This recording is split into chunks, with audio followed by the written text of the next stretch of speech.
اعوذ باللہ من الشیطان اللعین الرجیم، بسم اللہ الرحمن الرحیم۔ میں ہوں سید اقتدار علی خان، اور میں تیسری ایک حکایت لے کر آیا ہوں نہج البلاغہ سے، اور اس کا نشان ہے 477 477۔ اور آپ فرماتے ہیں کہ سب سے بھاری اور وزنی گناہ وہ ہے کہ جس کا کرنے والا، جس کا مرتکب، اسے کوئی وزن نہ دے۔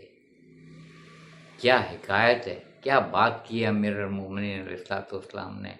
سب سے بھاری گناہ وہ ہے جس کا مرتکب، کرنے والا، اس گناہ کو کوئی وزن ہی نہ دے، یعنی اس کو معمولی سمجھے، اس کو بے وزن جانے، اس کو کوئی اہمیت نہ دے، حالانکہ وہ اتنا بھاری گناہ کر کے بیٹھا ہوا ہے، مگر وہ سمجھ رہا ہے کہ یہ تو کوئی بات ہی نہیں ہوئی، کوئی بات ہی نہیں ہے۔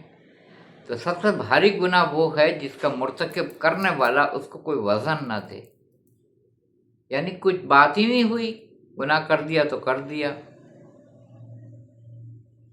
کمنٹ سیکشن میں کمنٹس کیجیے گا، میرے چینل اقتدار علی خان کو سبسکرائب کیجیے گا، لائک کیجیے گا، شیئر کیجیے گا، اور مجھے اپنی رائے سے آگاہ کیجیے گا۔